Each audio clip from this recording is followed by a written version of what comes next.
the things that are sexy are the things that drive results. I think there's a balance here between thinking about new sexy things, like how are we going to get our brand so popular on TikTok versus how are we going to convert our website demos by 2% more each year and get $6 million in additional revenue by fixing that part.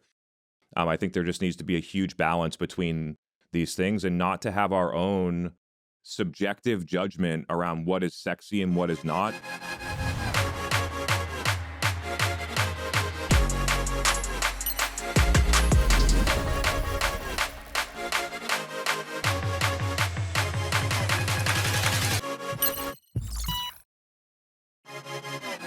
What's up, everyone? Really good to have you here. This event has been put on by Refine Labs. Thank you all for coordinating it. I'm going to spend some time diving in deep with our guest, Courcy, the CMO of Cognism, also a CMO that I respect a ton, a pioneer, I would say, in the way that we look at marketing and then being able to actually get it done in practice. And so we're going to start to try and extract a lot of the expertise and learnings that Alice has had. Many CMOs and marketing leaders aspire to do and accomplish the things that she's already been able to accomplish in her career. So I'm really glad to have you here, and looking forward to talking through some of the moves you've been able to make and also some of the moves that you're planning for the future. Wow, what an intro. If I can live up to it.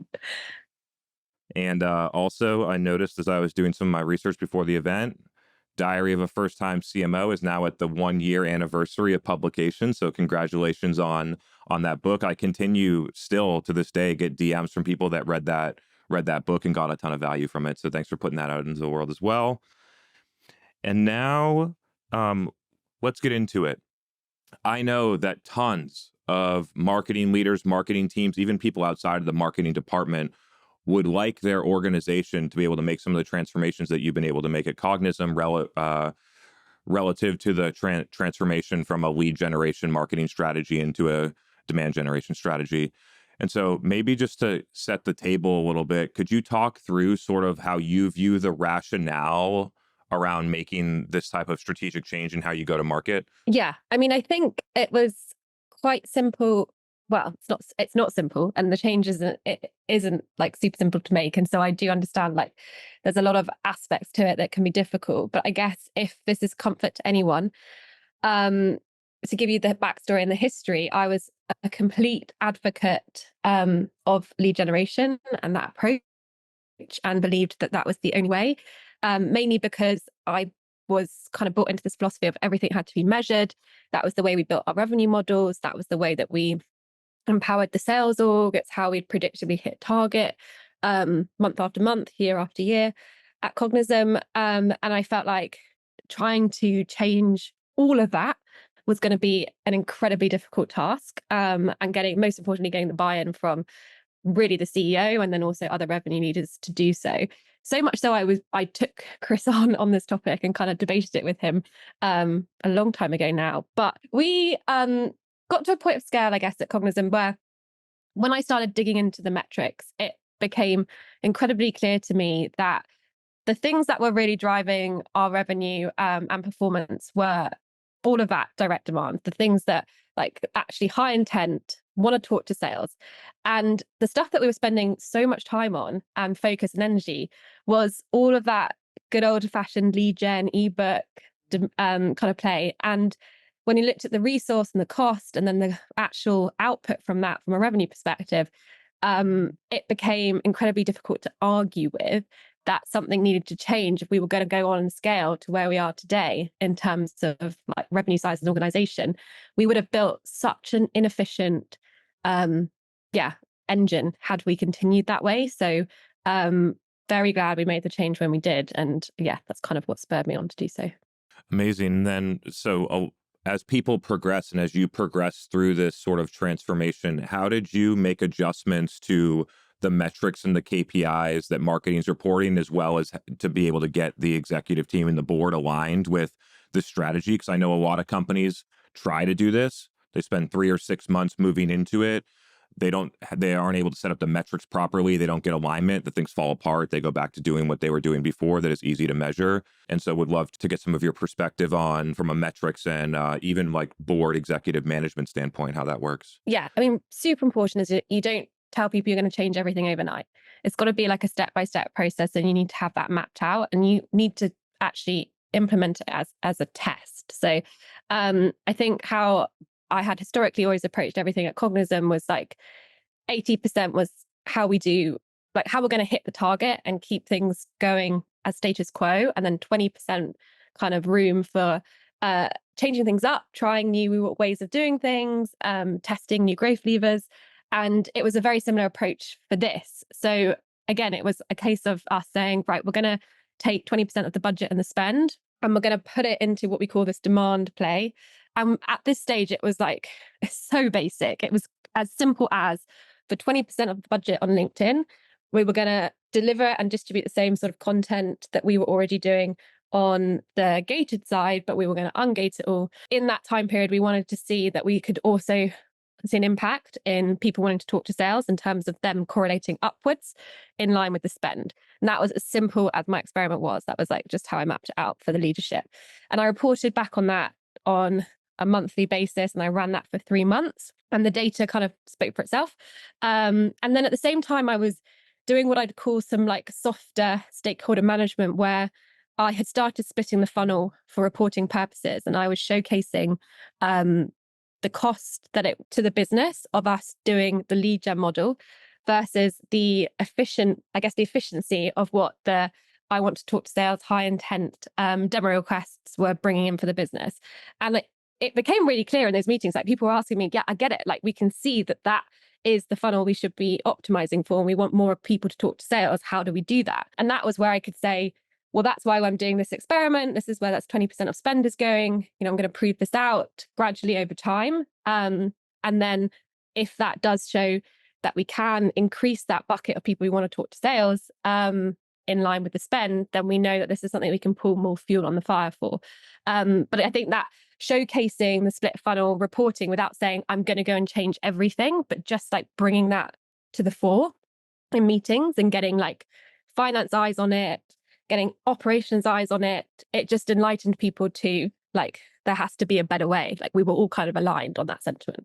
Splitting the funnel is such a powerful concept, especially if communicated properly to sales leaders, SDR leaders, finance leaders, all the things that you mentioned. I think it's an incredible concept for anyone that wants to make this change and is currently running more of a lead generation strategy. Just look at the leads, try and group them into big buckets of intent, or look at them as every individual signal.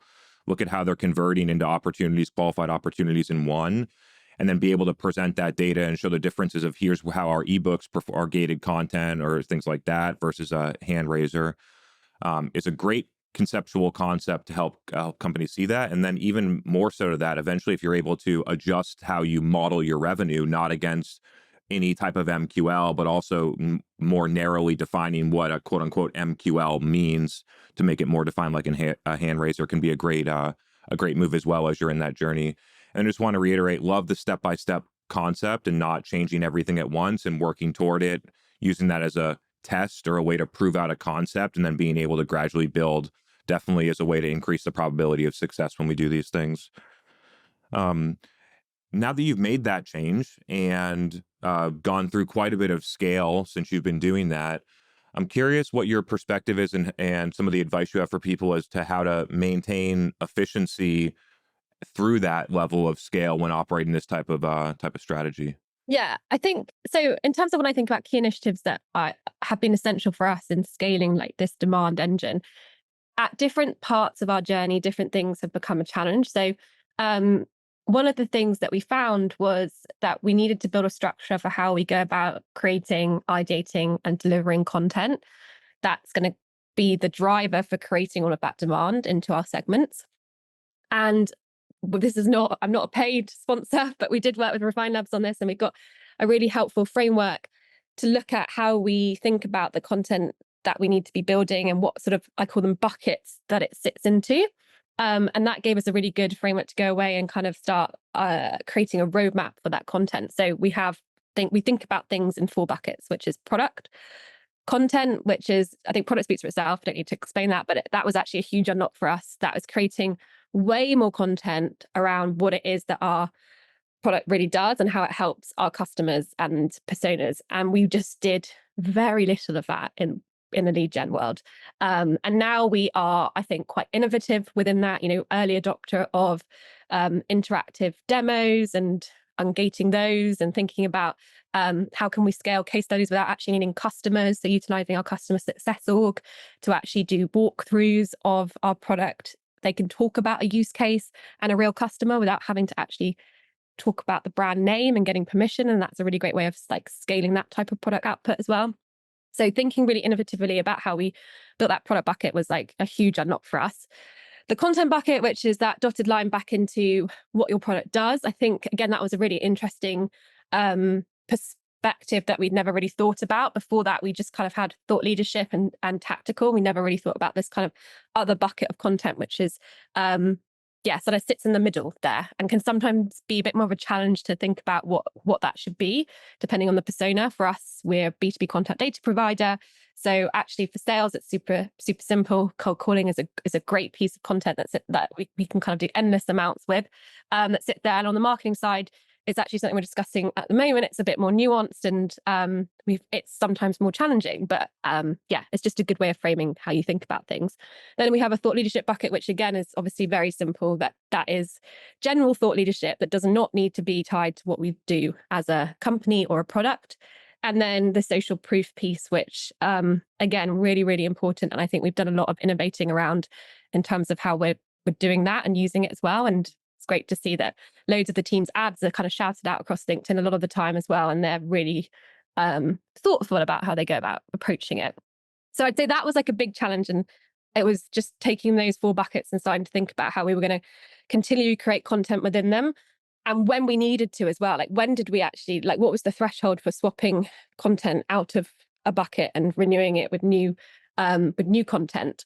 And I think you have to build your own benchmarks. And so I would say start collecting data on how they're performing, what the cost per impression share is. And it ties back to you got to probably have different objectives within each of those buckets, depending on what you're trying to achieve. But make sure you start collecting all of that data and building your own benchmarks so that you can then learn how often and when you need to be cycling in and out content. I think that was, again, it's not something that you can just prescribe. I think it has to be very much based on your business, your audience size, how they respond to what you're putting out there as well. And then actually another thing, a real unlock was really thinking about the fact that when you go away from lead generation, you become freed of quite a lot of the manual, dare I say, boring tasks that kind of come with it. And you actually have the time and headspace to think about things that actually become incredibly important in a demand gen motion, which is your website. I think a website can be a really forgotten but crucial asset for a lot of teams. And in a demand gen motion, you're going to be filtering a ton of traffic, hopefully through your website. So it's worth investing a lot of time, money, and energy in making that good. So we invested in a couple of things that I would recommend checking out. So Winter, which is an amazing software that helps you validate messaging. And then Mutiny, which allows us to do a lot of personalization experiences across the website. And both of those have enabled us to increase conversions on the website on high intent pages. And they've been massively beneficial to us in terms of investment and time.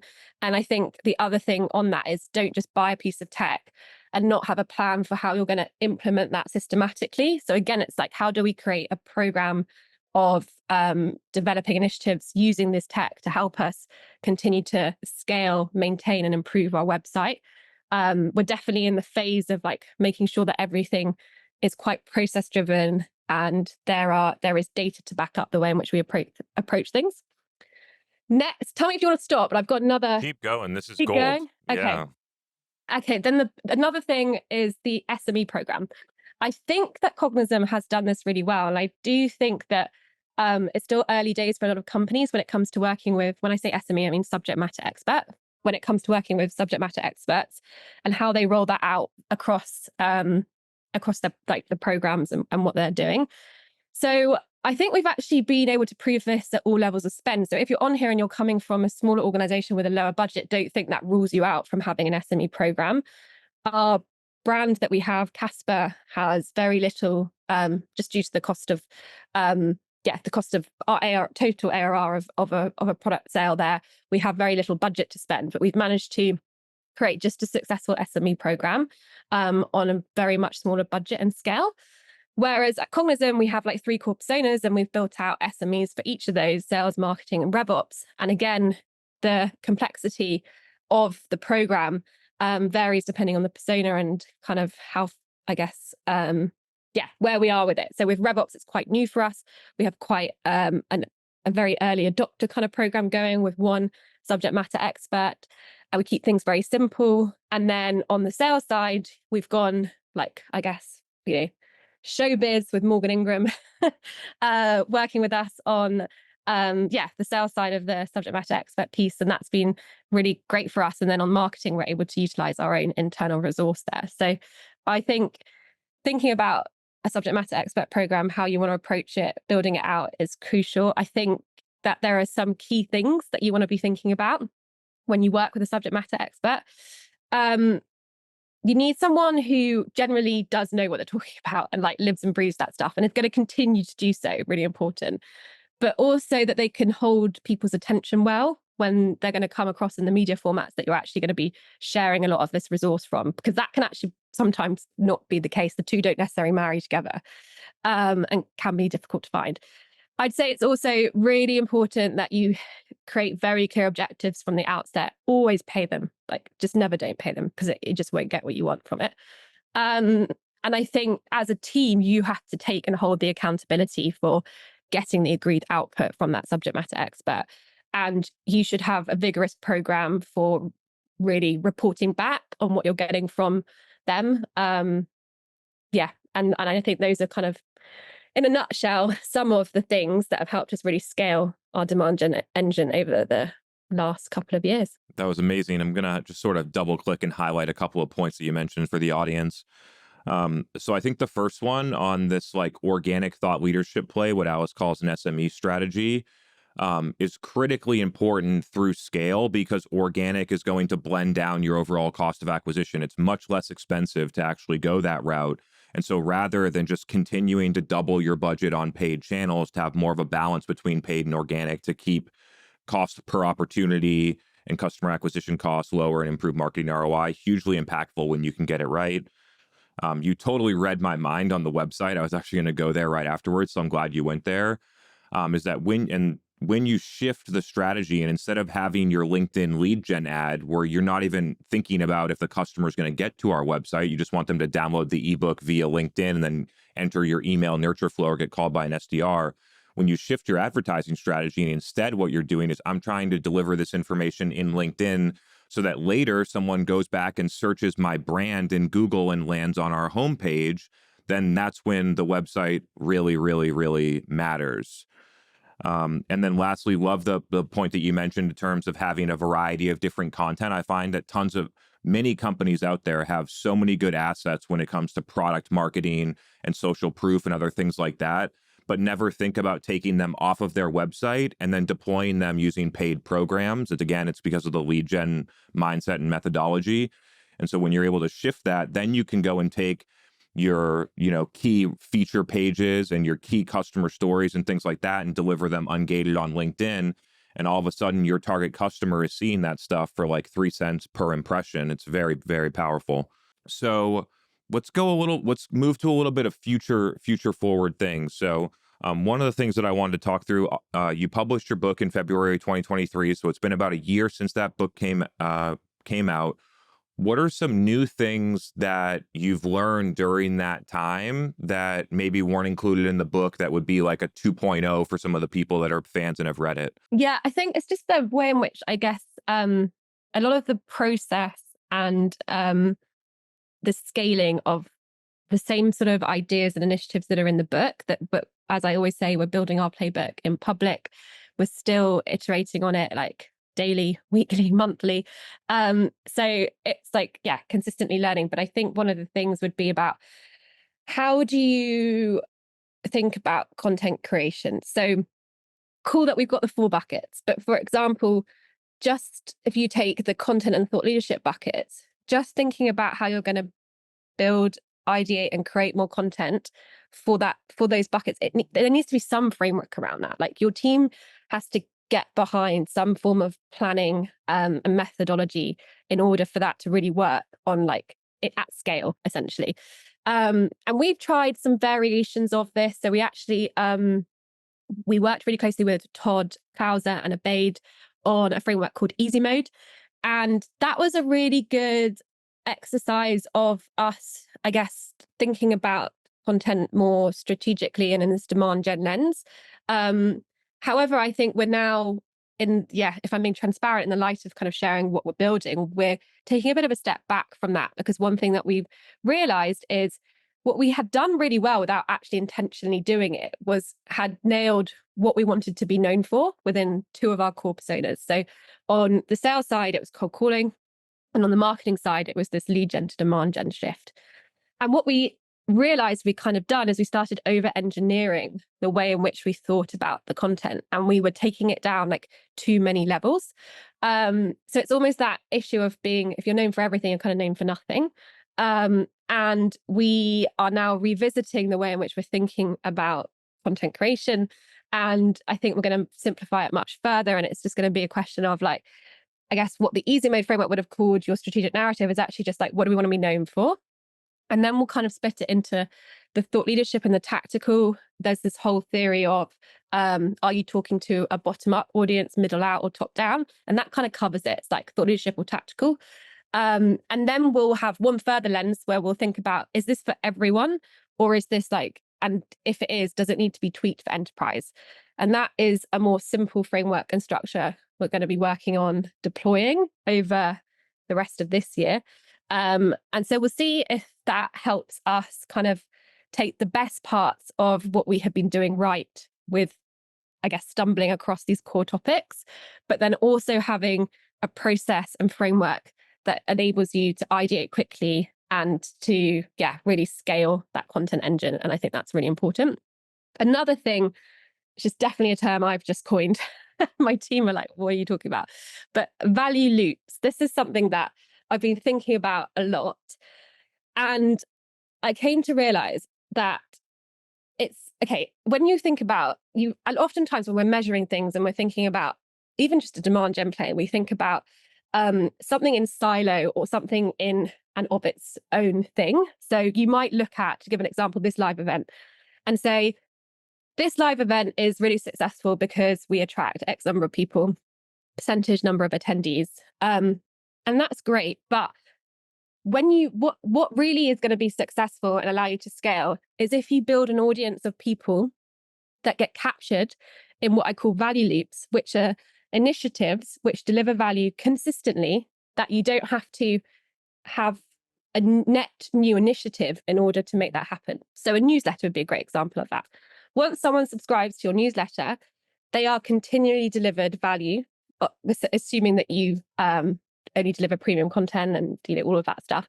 They're consistently being delivered value from you as a company, and you can stay top of mind without having to necessarily pay to get in front of that audience.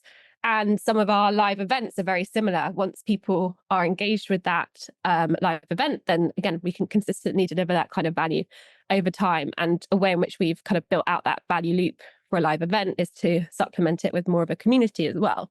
So that's been something else that we're still, again, I think we're still very much in like a phase one of building out, but it's how we think about every initiative now is there a way in which we can capture someone in a value loop with that thing that we're doing? And again, with website journeys and using Mutiny, a lot of the pop-ups that you'll find will be trying to push people into a content piece or play, which means that they'll get consistent value from us over time. And that is essentially what we're trying to achieve anyway, because that's what we want to be doing. We want to be in front of them as much as possible in the places they find it helpful to consume content. We're going to be coming up on questions in just a few minutes, so I just want to put a call out. I see the chat going in there, so if you all have questions, feel free to drop them in the chat. We'll queue people up from there. Love the concept of value loops. It's basically the entire strategy that we have at Refine Labs and the other companies that I've worked with. It's such a huge thing because you don't have to think, you don't have to sit there in a meeting or do a brainstorming session about what are we going to do next. You show up, you do the same consistent activity, you continue to do it better and well and add more value to people, and you get a compounding gain by doing the exact same thing every single day, week, or month, whatever frequency you decide. Such an amazing point. I see so many companies have all of these different ad hoc content programs. It's like a random act of marketing every time they're thinking about doing something. And being able to sort of create some structure around what you're doing, simplify the things that you're doing and make them into loops, I think is an incredibly powerful learning. Cool. Last question before we get into questions from the audience, which I know are going to be great. Let's get a little sneak peek into 2024 for what you all are planning. Any big bets that you're making? Any things that you're really thinking about?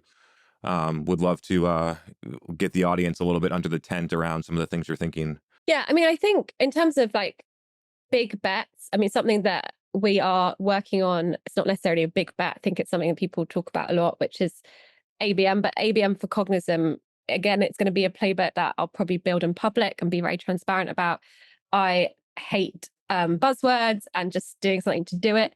I think what we're going to be executing at Cognism is going to be something that others can replicate. And I believe it's going to help us unlock like true enterprise business.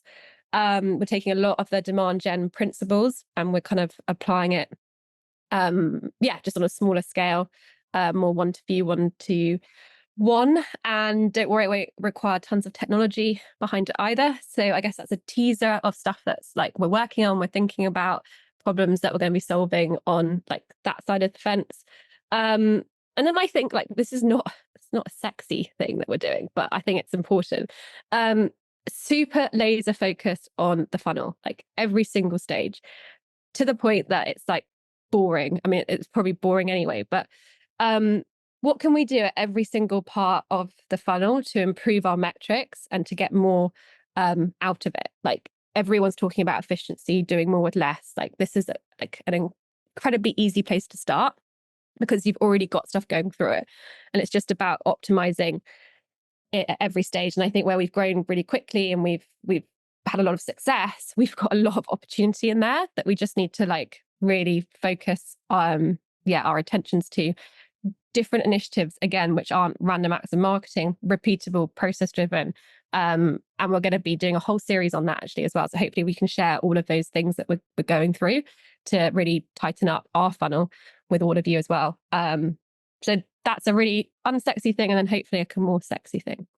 I seriously want to double click on the point around like these non-sexy, quote unquote, boring things are typically the things sitting right in front of your face that are going to drive the highest impact without a lot of money. And so sometimes and even recently, I'll be consulting with companies and I collect feedback after we complete some of those engagements, and customers will say, I wish you had brought us a lot more like innovative, sexy ideas. And I said, well, I brought you the 3 ideas that are sitting right in front of your face that are going to double your pipeline next year.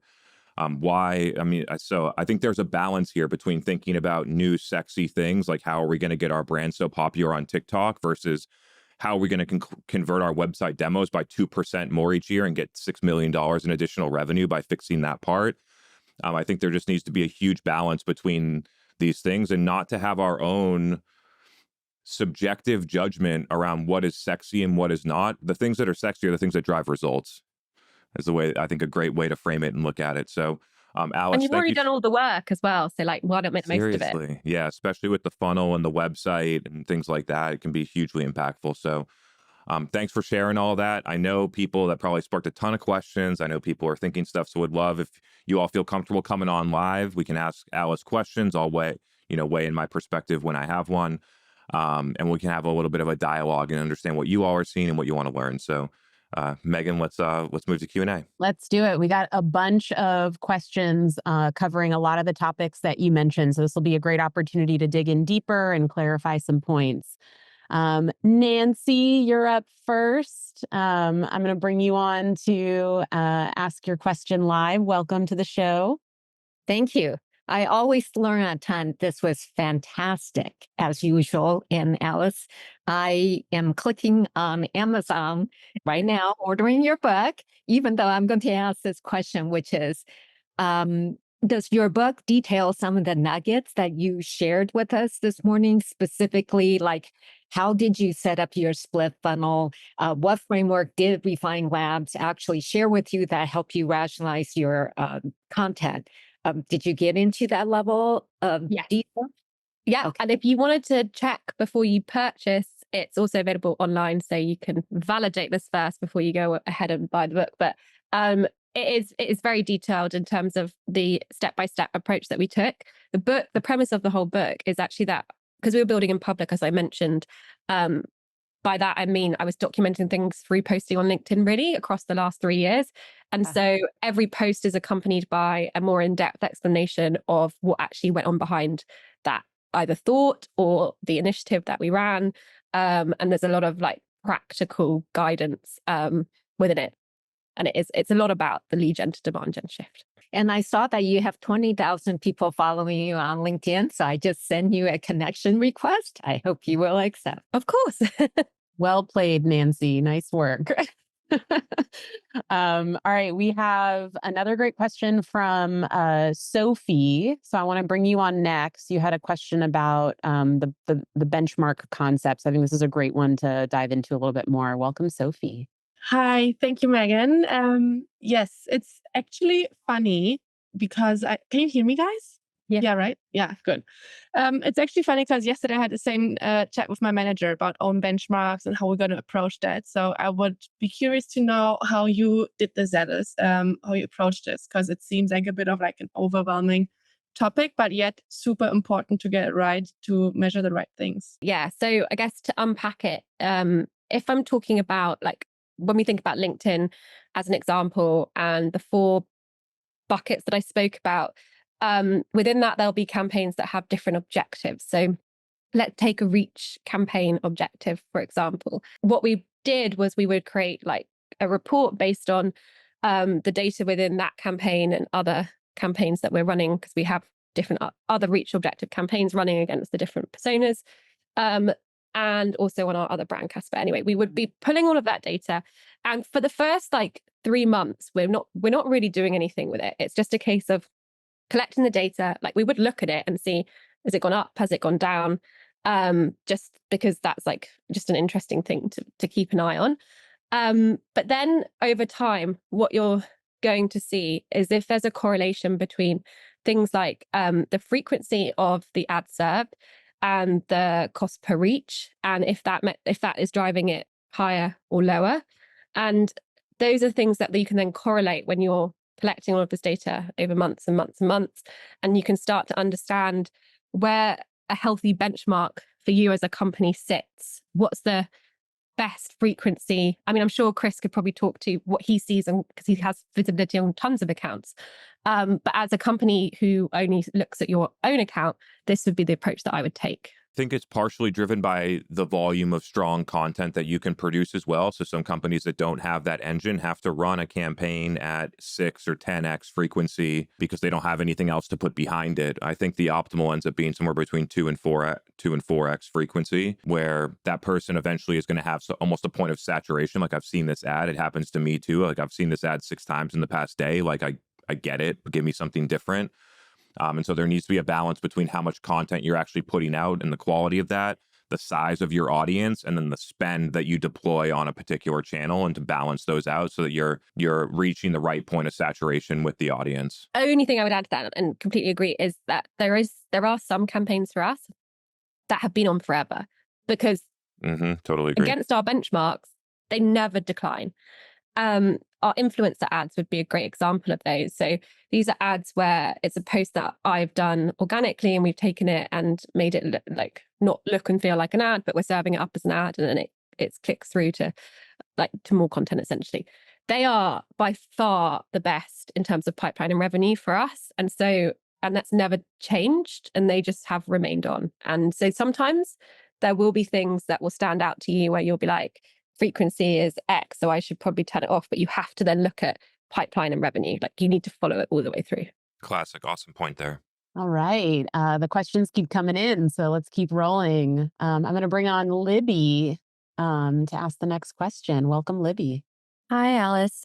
I was curious, when you were talking about kind of reevaluating your mix and your marketing framework, how often are you doing that analysis to identify areas of over engineering? Because when we're moving so fast and have so many moving parts and complexities, it's really easy to kind of uh, end up in a situation where you have a lot of bloat. So, what kind of frequency are you going through your programs to identify these inefficiencies? Yeah, and I would say this is also an area for us to really improve on. I think probably last year when we think about it, it was probably half yearly, whereas this year we want to get to a point where it's like it's a quarterly initiative, but it all comes from reporting on the right things. I think what we got quite guilty of was we were reporting on things that actually didn't tie back to our objectives and key results. And that we just got ourselves kind of spinning our wheels a little bit. And you just have to sometimes take a step back and look at things from a slightly bigger picture perspective and tie every exercise to very clear objectives and key results. And we're really going through a process this year. I think my team will become really bored of me saying OKRs and key results. But that's something that we're going to get much better at this year. And I think quarterly for me feels about right. And I think half yearly was probably too long. Wonderful. Thank you. Awesome. I'm going to bring Alex on next. He wanted some clarification and some expansion on the 4 buckets that you were talking through. And there was a lot of chatter in the chat. I think a lot of people are interested in this. So Alex, why don't you tee up this next question for Alice? Thanks, Alice, for all the insights. And so I just wanted to circle back on the 4 buckets because, correct me if I'm wrong, but you would have like product, thought leadership, content, social proof. Mm-hmm. And my question would be like, I'm kind of having a hard time to like differentiate between content, because in my mind, like product and thought leadership would be some form of content. So could you just maybe deep dive more on what you mean by content actually? Sure. I mean, this is definitely, we've taken this from Refine Labs, so I'll go, and then I'm sure Chris can probably like come in and give the Refine Labs answer. But for us, I'm going to give you an example so Cognism, a B2B content data provider. So when we think about for the sales persona, so we sell into sales, the 4 buckets, this is how we map the content. So this is hopefully super practical. Product would be, how does our contact database actually serve you quality contacts at scale for your SDR team? We'd highlight some key features that we know people love, like our diamond data, which is like 98% accuracy. We would like, that would be all the sort of product, or we'd do like live product walkthroughs of the actual platform and how people use it. That is all the stuff that we would be putting in the product bucket. Then on the thought leadership bucket, so that could be literally anyone. It was mainly our subject matter expert that lead the thought leadership bucket. So let's take Dave, who's our SDR director, him talking about how AI is impacting SDRs today, or the future state of SDRs in SaaS. Like that kind of stuff would be thought leadership, because it really doesn't have a connection to what Cognism does, like outwardly, you wouldn't think so. So that would be stuff that we'd be putting in the thought leadership bucket. And then in the content bucket, would be all the things that we do around cold calling. So we run this show called Cold Calling Live with Morgan. A lot of the snippets and the content that we produce from those would be going in the cold calling bucket. A lot of the best practices and like reports and things on cold calling, that would all go in the content bucket, because it's got a really clear dotted line back into what we do. You cold call with numbers, and we provide numbers. So that's how we think about it. And then social proof, I think that's probably quite self-explanatory, but that would be customers shouting out about the quality of our data. And we would be putting their reviews or case studies, whether they be video or other, in the social proof bucket. Yeah, and just to sort of communicate, because that was right when the last sentence you said was a light bulb for me, that thought leadership is about where the profession is going, where the SDR profession is going, and then how Alice is framing content, which maybe we should think about it just a different term so it's more clear for people, is really about sort of connecting a thought leadership like content item, but it ties back directly to your product. So it's almost like a more focused version of thought leadership within that profession.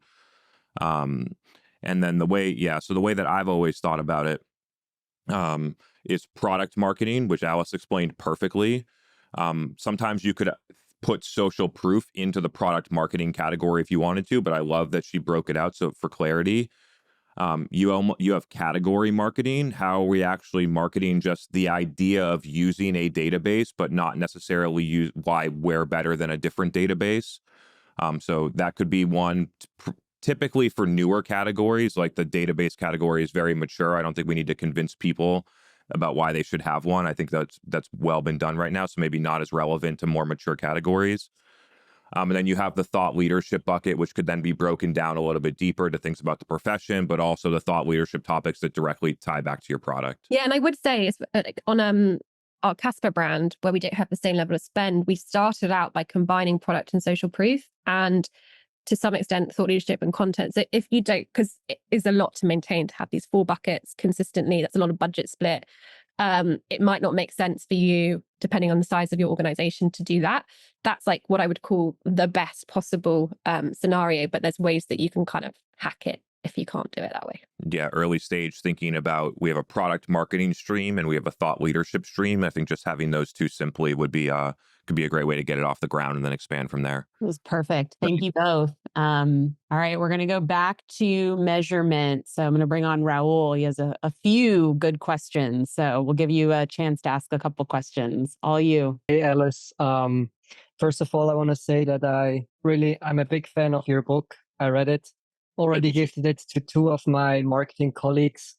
So anyone who didn't yet read it, I can highly recommend it. Super interesting. Yes, my question is basically, I believe that you work with hybrid attribution, but also with hockey stack, since you're running a lot of different programs throughout the whole revenue marketing side of creating, capturing, converting, and expanding accounts and demand. I'm asking myself how you currently kind of measure what programs create pipeline and revenue, since influenced revenue or influenced campaigns can also lead that suddenly everything seems to work. And that's where actually hybrid attribution would come in place, where you really look like what creates and captures demand throughout the different pipeline stages. So I would love if you just could share a little bit more on this. Yeah, I think really important to note is like there is going to be no one report that you will build that will tell you everything. You need to think about waterfalling your reporting and what you need to know when, basically. So actually doing a really similar exercise on this right now. So we had a new VP of paid come in and they're kind of doing an audit and going through things. And it's interesting where we look. I did a post on this, I think it was only yesterday, where we're looking at Salesforce and we're looking at Salesforce data. We know that our attribution model in Salesforce, we can see first and last touch, but it's a last touch attribution model, rightly or wrongly. You've got to pick a lane. We've picked one. So that can tell us so much in terms of whether it was LinkedIn, Google, something else that drove revenue pipeline and all the rest of it. But we know that there's a far deeper picture, because if you looked at the Salesforce data, then you would probably only ever invest in Google organic and Google paid. That would be where it was like start and end, and that we know that's like not what we want to be doing. So then we have found that hockey stack is an unlock to understanding what impact, even to a specific ad level, things can have on driving pipeline and revenue. So hockey stack works. They have this fingerprinting technology, so it's not based on cookies, which means that they're not going to get done through the whole cookie migration, which is good. But it can give you a view, and you can choose the model that you want to use, whether it's first touch, last touch, position based, and you can then look at data to prove out that the things that you're doing to drive and create demand are actually having an impact, which is that view that I think for many of us marketers, we didn't have before. And the way that we had to do it would be more correlation. It would be us saying, okay, if we took this much spend out of LinkedIn, which is driving a lot of our awareness, do we see a drop in brand? And do we see that drop paying off in the fact that we're losing revenue and pipeline on the brand campaign? And you can correlate things that way if you don't have access to like a hockey stack or something similar. But this has just been able to, give us that extra lens to tell us what we already knew, that like LinkedIn is delivering tens of millions in pipeline. And actually what's happening is the capture demand is working perfectly, and that's why it's showing up in Salesforce as Google, search or organic or whatever. I don't know if that's answered your question, but I'd just say there's never going to be one report, waterfall your report, start from the top and then dig in, and then think about how you can get access to the data. And if you're blocked on that, like what solutions you can come up with. And I do think correlation reporting can be a great way to go about it if you don't have the technology behind it. Awesome. Thank you. Can we just double click on this waterfall reporting concept? It's something that I'm interested in, so I'll just jump in and ask a quick question because I think other people are probably thinking about it too. What do you mean exactly when you say the waterfall reporting? How does that work? I guess how I'm thinking about it is this is a good one. I want to find out if this was an actual question. Have we hit our capacity for spend in the UK? That's the question that's posed. And so I would think about this in like a few ways. It would be, first of all, what is our total cost per blended cost per MQL currently in the UK? What did that look like trending? And then you're going to dig into underneath that, like what are the channels that are driving that cost per MQL? And so this is how I guess I'm thinking about the waterfalling. I'd be looking, you then go into the channels and the platforms themselves. So it'd be Google, be LinkedIn. The question is then, how penetrated are you within those channels? So is there room for expansion? Have you maximized your impression share on Google against the key campaigns that are actually driving pipeline and revenue? The same for LinkedIn. You can get like LinkedIn, a lot of insights from your audience reports on LinkedIn. How penetrated are you in terms of your audience? Against your benchmarks, how are the campaigns performing? Are you struggling to get them up to the levels that they had been previously? These would be like, I guess, the signposts that I'm looking at within the channel and the platform, like at a level down, to understand if we've got room for expansion or if really we've exhausted what we're doing. I don't know if that answers the question. It's just, I guess, it's a way of thinking about reporting when someone asks a question of what level do I start with? And then how do I dig in? Because like I say, I don't think you're ever going to have one report that answers it all. And as marketing, we constantly struggle from the fact that our data is in so many different places.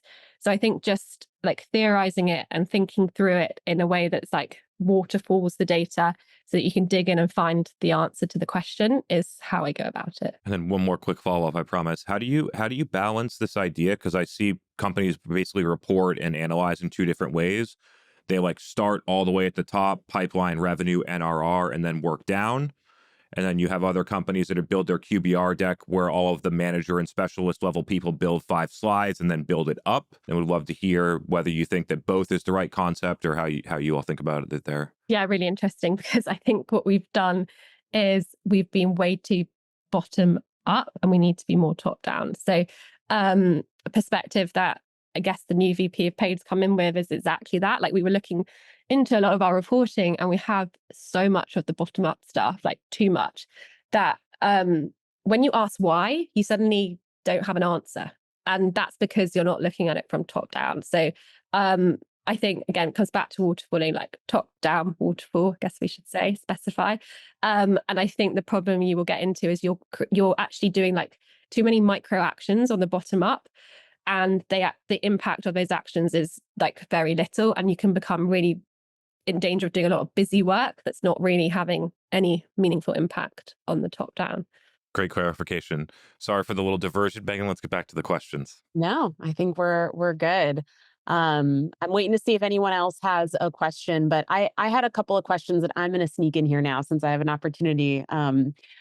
When you look back, Alice, over the last few years, in hindsight, can you reflect on any challenges or obstacles that you had to navigate as you were making the number one, kind of making that transition from lead gen to demand gen, and then also even just continuing to scale and innovate and experiment once you did that transformation? I think we've talked a lot about, I think, a lot of your successes, and I think you've alluded to the fact that it's not easy. And so what were some of the obstacles or some of the challenges that came up for you over the last few years?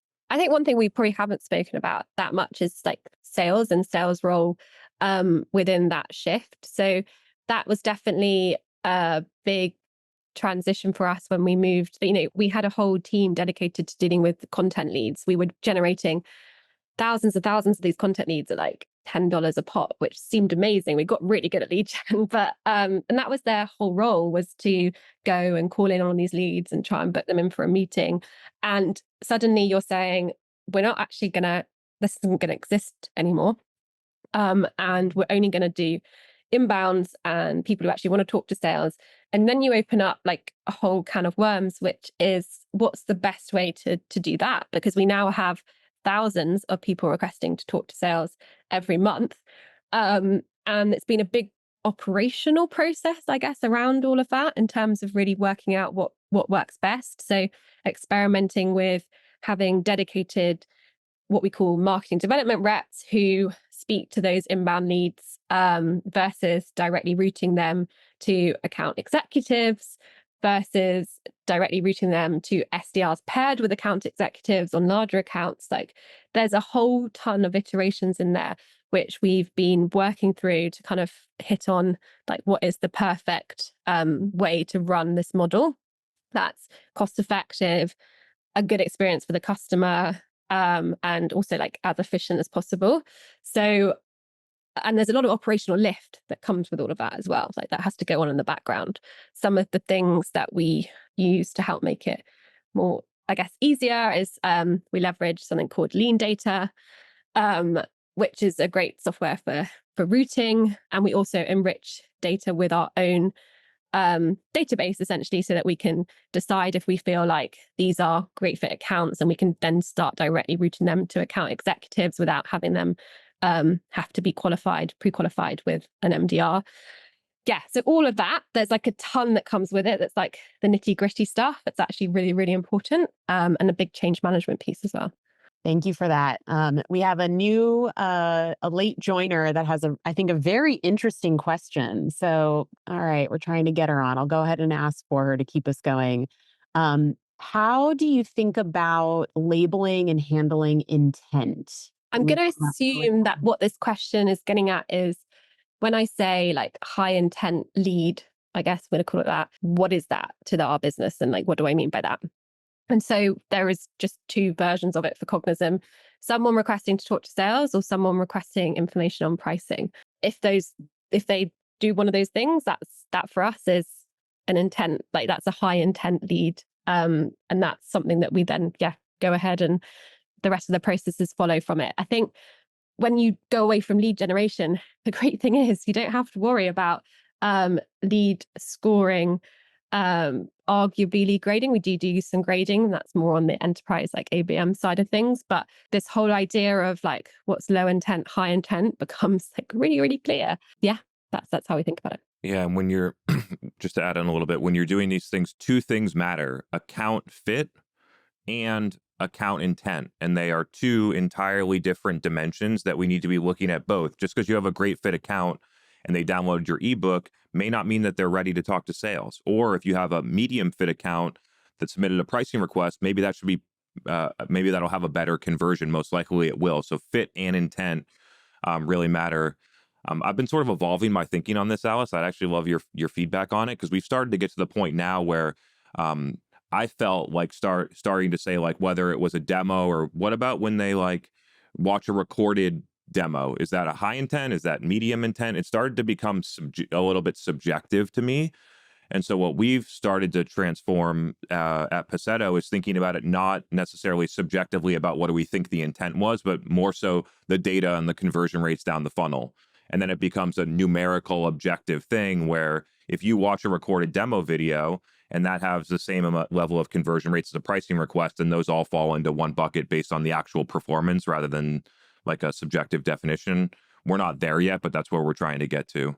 Yeah, and I think that's like, I guess it's like an evolved version of what's a demo on demand, isn't it?